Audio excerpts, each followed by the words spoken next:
वास्तव में संतों का भाव ही परोपकार का होता है। दास अक्षर कहता है, फूलों से किसी ने पूछा कि आप संसार में खुशबू देते हो, इसके बदले में तुम्हें मिलता क्या है? फूल ने बड़ा सुंदर जवाब दिया कि लेना और देना तो व्यापार होता है, जो दे के कुछ न ले वही प्यार होता है। और संतों का भाव ऐसे ही होता है। भगत प्यार देते हैं, भगत खुशियां देते हैं। संत बड़े परमार्थी, शीतल जिनके अंग, औरों को शीतल करे दे के अपना रंग। संतों के जीवन में जहाँ खुशियां आई हैं, संत शीतल वे हैं, संत स्थिर हुआ है, संत शांत वे हैं। और ये चाहते कि हर एक के जीवन में स्थिरता आए कि ये जो जीवन है, सहसाजे लिखते हैं कि रे नर तेरा इस जहां बिच कोई न संगी बेलिए, तेरे नाल किते नहीं जाना, जानी जिंद अकेली है, तेरे किते अमला बंदा, नाल तेरे ही जाना है, कहे अवतार हरि बिन, सारा झूठा ताना बाना है। कह रहे कि ये जो मानवतन है, रे नर तेरा इस जहां बिच, ये जो इंसान का जन्म हुआ है, बाबा जी अक्सर कहा करते थे कि नदी के दो किनारे होते हैं, महत्ता दो किनारों की नहीं होती, महत्ता तो उसके बीच बहने वाले जल की होती है कि वो जल कैसा है, वो शीतल है, वो मीठा है, लोगों की प्यास बुझाने वाला वो जल, या फिर लोग उधर से गुजर रहे हो तो नाक पे रुमाल रख के तो नहीं जा रहे। कह रहे कि ऐसे इंसानी जो जीवन हुआ है, जन्म और मृत्यु तो निश्चित है। परमात्मा जिस दिन इंसान का जन्म होता है, मृत्यु भी निश्चित होती है हर एक की, लेकिन जो बीच का सफर है वो इंसान स्वयं तय करता है। अब वो जीवन कैसा है ये हमने सोचना है। वो परोपकार वाला जीवन है, वो भगत वाला जीवन है, वो जिस मकसद से ये जीवन मिला वो हासिल हुआ कि नहीं हुआ। अभी महापुरुषों ने बड़े सुंदर सुंदर भाव से गीतों के रूप में, विचारों के रूप में भाव रखे कि इंसान ये जो माटी का शरीर है नश्वर है, क्षणभंगुर है, मिटने वाले हैं, आज हैं कल नहीं रहेंगे, लेकिन ये जो जीवन मिला है इसको भी समझने का प्रयास करना कि ये किस लिए मिला हुआ है। अभी महात्मा कह रहे थे, आए हैं इस शाह में क्या काम है तुम्हारा, ठहरोगे किस मकाम में, लौटोगे जब दोबारा। ये जो मानव शरीर मिला हुआ है किस लिए मिला हुआ है? धर्म ग्रंथों में इतनी महिमा गाई है। ये जो मानव शरीर बड़े भाग्य मानुष तन पावा, सुर दुर्लभ सद ग्रंथ ही गावा, साधन धाम मोक्ष कर द्वारा, पाई न जे पर लोक सवारा। कह रहे कि जो मानव शरीर मिला हुआ है बहुत ही भाग्य से मिला हुआ है। इस शरीर में रह के इंसान चाहे तो मुक्ति मोक्ष की प्राप्ति कर ले, साधन मिला हुआ है, अवसर मिला हुआ है। और अगर नहीं कर पाया तो कह रहे कि फिर बाद में पछताना है, फिर तो 84 लाख योनियों में जाना ही है। श्री रामचरित मानस के चौपाइयों में जहाँ उत्तर कांड में पढ़ते हैं कि इस नर्तन के विषय में कितनी महिमा देगी कि नर्तन समने कवन देही, जीव चराचर जाचत तेही, नरक स्वर्ग अपवर्ग निशेनी, ज्ञान विराग भगत सुख देनी। कह कि मानव शरीर जैसा महाराज का बुजुर्ग जी महाराज गरुड़ जी को समझाते हुए कह रहे कि मानव शरीर जैसा कोई दूसरा शरीर नहीं है, क्योंकि इस शरीर में रह के इंसान चाहे तो नरक जैसा जीवन जी ले, चाहे तो स्वर्ग जैसा जीवन जी ले। आगे कह रहे कि अपवर्ग कहते मोक्ष की प्राप्ति कर ले, अपवर्ग निशेनी कहते सीढ़ी मिला हुआ है, मौका, ये अवसर मिला हुआ है हर एक इंसान को। मानव शरीर में ही इंसान रह के परमात्मा को जान के अपनी आवागमन की जो ये यात्रा कब से चल रही है इससे निजात पाना है, तो भी कह रहे कि ये मानव शरीर ही वो साधन है। इसीलिए आगे कह रहे कि सोतन धरे हरे बजे नचेनर, वही विषेरत मंद मंद कर, कांच किरच बदलेते लेही, करते डार परश मन लेही। कह रहे कि सोतन इस मानव शरीर को प्राप्त कर, जिसने भी परमात्मा को जान के भक्ति ना की, कह रहे कि वो उसी तरह से है जैसे कोई जो है हीरे को छोड़ के कांच को बटोरने में लगा हो, कौड़ियों को बटोरने में लगा हो, ऐसी अवस्था इंसान ये मानव शरीर प्राप्त कर, जहाँ कुरान पाक में जिक्र आता है अशरफुल कुल मखलूकात, इंसान का रुतबा धरती पे सबसे ऊंचा रुतबा है। इंसान को परमात्मा ने सबसे आला ऊंचा दर्जा देके भेजा है, इसलिए कि शरीर में रह के इंसान परमात्मा को जाना जा सकता है, परमात्मा की भक्ति संभव है। अगर इस शरीर में रह के हमने परमात्मा को ना जाना तो कह रहे कि संसार में आना फिर व्यर्थ है, फिर तो यूं ही हम आए और चले गए। इसीलिए कह रहे कि वो महत्ता वो दो किनारों की नहीं, उसके बीच का जो सफर है वो इंसान ने स्वयं तय करना है, हर एक ने अपने अपने हिसाब से तय करना है। महात्मा कहते भी आए हैं सो जाएगा राजा रंग फकीर, कोई सिंहासन चढ़ चला कोई बदे जात जंजीर। कह रहे कि आया है तो जाना तो निश्चित ही है, लेकिन कह रहे एक वो है जो सिंहासन चढ़ के जा रहा है, एक वो है जिसने बाजी जीत गया, और एक वो दूसरी तरफ है जो जंजीर बना जा रहा है। बाबा जी अक्सर कहा करते थे कि जंजीर चाहे लोहे की हो या सोने की हो, बेड़ी तो बेड़ी होती है। ऐसे ही हम चाहे अच्छे कर्म कर लें चाहे खराब कर्म कर लें, पर बंधन दोनों में ही बंधना है, दोनों में बंधनों में ही बंधना है, और इन बंधनों से बचना है। उपनिषद का मंत्र आता है, मुंडको उपनिषद का मंत्र है, विद्यते हृदय ग्रंथि छिदन्ते सर्व संशया। कह रही कि क्षीयन्ते या चाश कर्माणि तस्मिन् दृष्टे परावरे। कह रहे कि विद्यते हृदय ग्रंथ, इस मानव शरीर को प्राप्त कर जिसने भी तत्व स्वरूप कार्य और कारण स्वरूप ये जो अविनाशी परमात्मा है, तस्मिन् दृष्टे, इसको देख लेता है, इसको जान लेता है, इस अविनाशी परमात्मा को, कह रहे कि उसकी हृदय रूपी जो ग्रंथि है, जो जीव अपने आप को जड़वत शरीर मान रहा है, इससे बंधन, इस बंधन से वो बढ़ जाता है, वो छिदते कट जाते हैं, उसके बंधन कट जाते हैं। वो कह रहे कि ये उसको एहसास हो जाता है कि मैं शरीर नहीं, मैं तो आत्मा हूं। जब इस अविनाशी परमात्मा का ज्ञान हो जाता है तो कह रहे उसके जितने भी बंधन है वो कट जाते हैं।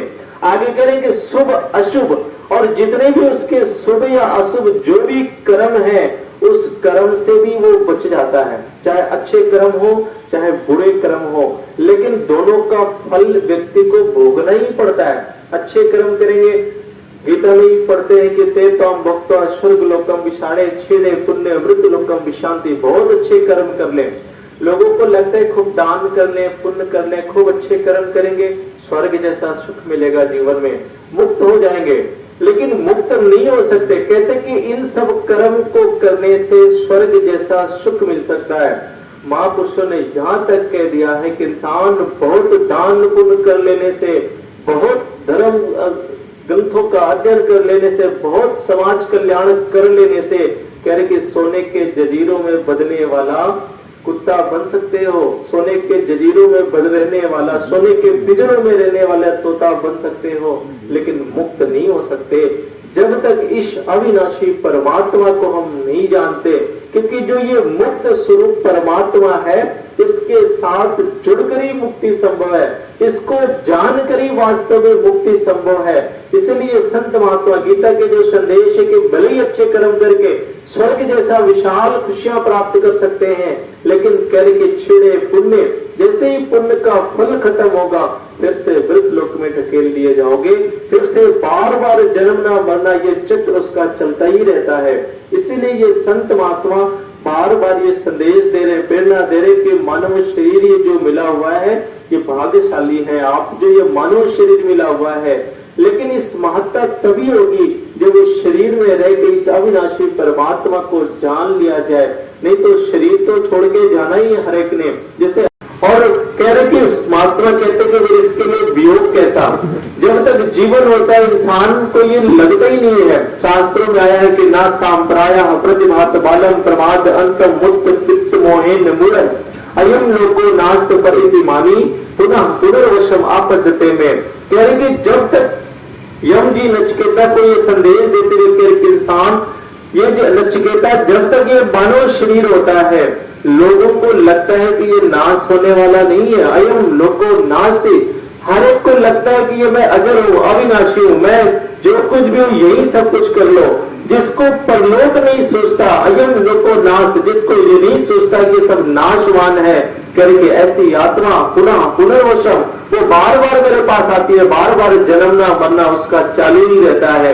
इसीलिए शास्त्रों में कहा गया है कि ये मानव शरीर को प्राप्त कर चेद वेदी दस सत्यवास्ता चेद यह आवेदीन महती विनाश भूतेश भूतेश विचित्या धीरा प्रेत्यास माल्लोकादिमिता भवन। केवल उपनिषद में मंत्र आता है कि इस मानव शरीर को प्राप्त कर इस चेद वेदी दत्त, इस मानव शरीर को प्राप्त कर आवेदित कहते जो अविनाशी परमात्मा पार ब्रह्म है। अगर इसको जब तक हम नहीं जानेंगे तब तक इस आत्मा का कल्याण नहीं हो सकता।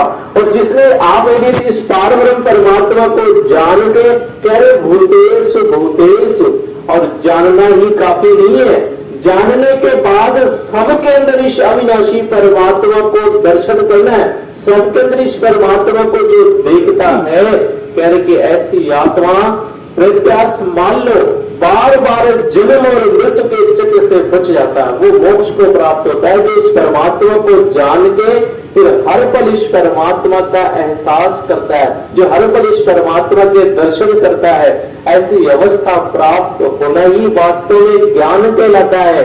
ज्ञान मात्र कहते हैं कि जानना, ब्रह्म की प्राप्ति हो गई, एक तो जानकारी हो गई, लेकिन कह रहे थे फिर इसके लिए भक्ति की आवश्यकता होती है। जितना जितना हम भक्ति करेंगे उतना उतना इस निरंकार परमात्मा के साथ जुड़ेंगे, और इसके साथ जुड़ना ही सहजता है, स्थिरता है। और इसके साथ जब हम जुड़ जाते हैं, इस निरंकार परमात्मा के एहसास जब पल पल बना होता है। और कह रहे कि यही अवस्था बनाने के लिए ही ये संत महात्मा संदेश दे रहे हैं, लेकिन इंसान मानने को तैयार नहीं होता है। आपने पढ़ा होगा युधिष्ठिर जी से यक्ष ने प्रश्न पूछा कि सबसे आश्चर्य क्या है दुनिया में। कहने लगे कि सबसे बड़ा आश्चर्य यही है, हर एक इंसान को पता है कि एक दिन शरीर छोड़ के जाना है, लेकिन फिर भी इंसान मानने को तैयार नहीं होता। उसे लगता है कि मैं अभी और जीवित रहूंगा, मैंने यहीं पे रहना है, जो कुछ भी करना है यहीं पे कर ले।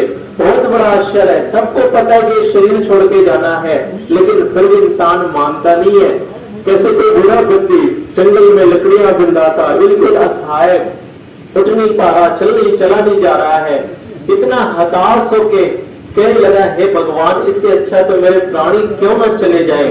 कहते जहां बैठा था वो कल तो वृक्ष था, एक छाया प्रकट हुई, कहने लगा चलो लेने आए हैं। अब वो डर गया देख के, कहने लगा क्या बात कर रहे हो, कहाँ चलना है। कहते अभी तो तुमने बुलाया कि मुझे उठा लो, हम लेने के लिए आए हैं। कहने लगा नहीं, मैं उठाने की बात नहीं कर रहा था, ये मेरी लकड़ी का गट्ठर ही उठाना है, इसलिए बुला रहा था। तो कहने का भाव के इंसान को पता है, फिर भी मानने को तैयार नहीं। इतना मोह होता है इस शरीर के साथ कि छोड़ना ही नहीं चाहता। और ये संत महात्मा जगाते हैं, प्रेरणा देते कि इंसान ये जो नश्वर शरीर है, आज है कल नहीं रहने वाले हैं। हर एक इंसान ने ये शरीर छोड़ के जाना है, पर जाओगे कहाँ इसकी पहचान कर लो कि आए हो इस जहां में, क्या काम है तुम्हारा, ठहरोगे किस मकाम में, लौटोगे जब दोबारा। जब शरीर छोड़ के जाओगे तो कहाँ जाओगे। बाबा जी अक्सर कहा करते थे, मैं फूल चुनने आया हूँ बागे हयात में, दामन को खार जार में उलझा के रह गया। मैं तो मानव शरीर में आया परमात्मा को जानने के लिए, परमात्मा की भक्ति के लिए, लेकिन इंसान माया का संग इतना कर लेता है, खार जार के माया के साथ इतना उलझ गया, इतना लगाव उसका माया के साथ हो जाता है कि वो अपने आप को भूल बैठा है। रामचरितमानस की चौपाई में हम पढ़ते कि ईश्वर अंश जीव अविनाशी, चेतन अमल सहज सुख राशि, सो माया वश भयो गोसाई, बंधु कीर्त मरकट की नाई। कहेंगे ये तो निश्चित है कि जीव आत्मा अविनाशी परमात्मा का ही अंश है, लेकिन सो मायावश, माया के वशीभूत हो जाने की वजह से, बार बार शरीरों का संग करने के वजह से ये जीव आत्मा अपने आप को भूल बैठी है। और यही बताने का काम ये संत महात्मा करते हैं। बार बार धरती पे वली पीर पैगंबर साधु संत महात्मा कितने कितने अवतार हुए, केवल यही जगाने के लिए कि इंसान ये जो तू भूल बैठा है, जो अपने आप को शरीर समझ रहा है, जो भूल बैठा कि सो मायावश बदो गुसाई, बंदो कीट मरकट की नाई। महात्मा कहते जैसे बंदर होते हैं, फंसाने के लिए शिकारी क्या करते हैं, मिटकी है, मिटकी में चने डाल देते हैं, और बंदर ने उसमें हाथ डाल लिया, मुट्ठी में पकड़ ली है वो चने को। अब कह रहे कि वो फंस गया है, अब इतना माया का प्रभाव होता है कि चाहे तो वो मुट्ठी खोल के निकल के बच सकता है, लेकिन छोड़ना नहीं चाहता। उसको लगता है चला भी मिल जाए और मैं बच भी जाऊं। यही अवस्था हर एक जीवात्मा की है। वो माया के साथ इतना जुड़ जाता है, भूल जाता है इस अविनाशी परमात्मा को, अपने आप को भूला बैठा है। और ये संत महात्मा हमारे धर्म ग्रंथों में यही जगाने का प्रयास किया कि इंसान अभी जाग लो, जागो जागो ऐ जगवालो, संत जगाने आए हैं। संत महात्मा जगाने का प्रयास करते कि इंसान ये जो नश्वर शरीर है, ये जो मानव शरीर है, ये छोड़ के जाना है। इस शरीर के रहते हुए जिसने इस अविनाशी परमात्मा को जान लिया उसका कल्याण हो गया। और ये परमात्मा भी कैसा हो, महात्मा कहते अपने मन का परमात्मा नहीं, जो हमारे धर्म ग्रंथों में जिस अविनाशी परमात्मा का जिक्र किया गया, अविनाशी परमात्मा कैसा है। धर्म ग्रंथों में चाहे हम श्री रामचरित मानस को पढ़े, श्री रामचरित मानस की चौपाइयों में पढ़ते इस अविनाशी परमात्मा के विषय में जिक्र आता है कि अविनाशी परमात्मा कैसा है। व्यापक एको ब्रह्म अविनाशी सत्य चेतन घन आनंद राशि। ये अविनाशी परमात्मा एक है, सर्वव्यापी है, सब जगह रहने वाला ये अविनाशी परमात्मा है। उत्तरकांड में जिक्र आता है करके अकल अनीह अनाम अरूपा अनुभव गम अखंड अनुपा मन गोतीत अमल अविनाशी निर्विकार निर्विद सुख राशि। कह रहे कि अविनाशी परमात्मा कभी घटता बढ़ता नहीं है, अनी इच्छा रहित है, अनाम। इस परमात्मा की कोई संज्ञा नहीं दी जा सकती। जितने भी नाम परमात्मा का आज हम लेते हैं, केवल और केवल एक एक गुण के आधार पे इस अविनाशी परमात्मा का नामकरण हुआ है। एक गुण को लेके एक नाम रख दिए। किसी ने इस अविनाशी परमात्मा को अजर कहा क्योंकि ये कभी बुरा नहीं होता। जिन्होंने देखा है, जिन्होंने इस अविनाशी परमात्मा को देखा, आप देखें क्या ये बुरा हो सकता है। अविनाशी परमात्मा निर्लेप कहा, इस पे कोई मल नहीं लग सकता इस अविनाशी परमात्मा में। अगोचर कहा, इस परमात्मा को इंद्रियों से नहीं जाना जा सकता इस अविनाशी परमात्मा को। किसी ने विष्णु कह दिया, विष्णु का अर्थ होता है सर्वव्यापी। ये अविनाशी परमात्मा सब जगह रहने वाला है। अनेकों नाम से दरअसल धर्म ग्रंथों में प्रतीकों के माध्यम से समझाने का प्रयास किया गया कि अविनाशी परमात्मा एक है, सर्वव्यापी है, ये कभी आता जाता नहीं है। किसी ने विष्णु जी की वंदना होती है, शांताकारम भुजंग शयनम पद्मनाभम सुरेशम विश्वधारम गगन सादृशम मेघ वर्णम शुभांगम लक्ष्मीकांतम कमल नयनम योग वीर ध्यान गम्यम वंदे विष्णु भोगय हरम सर्वलोकैक नाथम। कह रहे कि अविनाशी परमात्मा शांत चित है। वो कौन है जो शांत है? क्या कभी हमने जानने का प्रयास किया? कह रहे कि परमात्मा शांत चित है, शांताकारम भुजंग शयनम। पहले भी हमारे मनों में ये भ्रम होता था, हम सोचते थे कि ये जो दुनिया है शेषनाग के फन पे टिकी है, शेषनाग ने धारण कर रखा हुआ है। दरअसल धर्म ग्रंथों में प्रतीकों के द्वारा समझाने का प्रयास किया गया। महात्मा कहते हैं शेष क्या है। बच्चे गणित पढ़ते हैं, गणित में सवाल आता है, भाग बच्चे लगाते हैं और जब काटते हैं, काटते काटते कहते कि जब नहीं करता तो लिख देते कि शेष फल बच गया।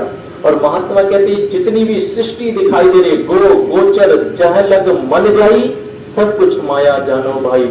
आज शब्दों में कृपा करके गीता में भी आता है 9 प्रकार की जो प्रकृति बताई गई है, ये सारी प्रकृति परिवर्तनशील है, सब एक दिन हट जाने हैं, सब नहीं रहने वाले हैं। शेष क्या बचेगा? केवल ये निराकार परमात्मा बचेगा। शहजाद जी लिखते भी है कि बंदे ऊपर वेख जरा सूरज चांद सितारे ने चमक एनादि मुकड़े एक दिन मिट जाने ये सारे ने मिठा वेख जमीयत पानी तिन्ना दा विस्तार बड़ा एक दिन एने भी नहीं रहना जिससे जो संसार खड़ा मध्य जीव आकाश और वायु सूक्ष्म रूप है चिन्ना दा सदा लइए मिट जाने हैं जोड़ जोड़िया तिन्ना दा ये नौ चीजा दृष्टमान है जिसनु कहते मायाएं 10वां ब्रह्म इनाते न्यारा इन्ना बीच समाया है। कह रहे कि जो 9 प्रकृति है इन्हीं के बीच में ये अविनाशी परमात्मा भी समाया हुआ है, लेकिन इनसे परे है, इनसे अलग है। कह रहे कि 10वां ब्रह्म इनाते न्यारा इन्ना बीच समाया है। ये सब कुछ मिट जाने हैं, ईच एंड एवरीथिंग जो कुछ भी दिखाई दे रहा है सृष्टि में, कह रहे कि सब परिवर्तनशील है, मिटने वाले हैं, नश्वर हैं। कह रहे कि ये सब कुछ मिट जाने हैं बाकी कुछ नहीं रहना यार, कहे अवतार एहो है सब कुछ, इसनो ही कह दे नंकार। केवल ये नंकार परमात्मा रहेगा, इसी को शेष कहते हैं। यही है जो सारी सृष्टि को धारण कर रखा है, सारी सृष्टि इसी के अंदर है। उपनिषद में मंत्र है ईशा वास्यदम सर्वयात्किंद जगत्याम जगत। कह रहे कि परमात्मा का वास कहाँ है? कह रहे कि सारा जगत इस अविनाशी परमात्मा का वास है। ये यूं कह लो, सारा जगत इसी अविनाशी परमात्मा के अंदर ही मौजूद है। श्वेताश्वोपनिषद का मंत्र है को देवा सर्वभूतेषु गुणा सर्वव्यापी सर्वभूतांतरात्मा कर्मठ सर्वभूतादिवासा साक्षी चेता केवलो निर्गुणस्य। कह रहे कि एक को देवा, ईश्वर एक है, परमात्मा दो चार नहीं है, परमात्मा एक है। एक को देवा सर्वभूतेषु, सबके अंदर भी यही अविनाशी परमात्मा है।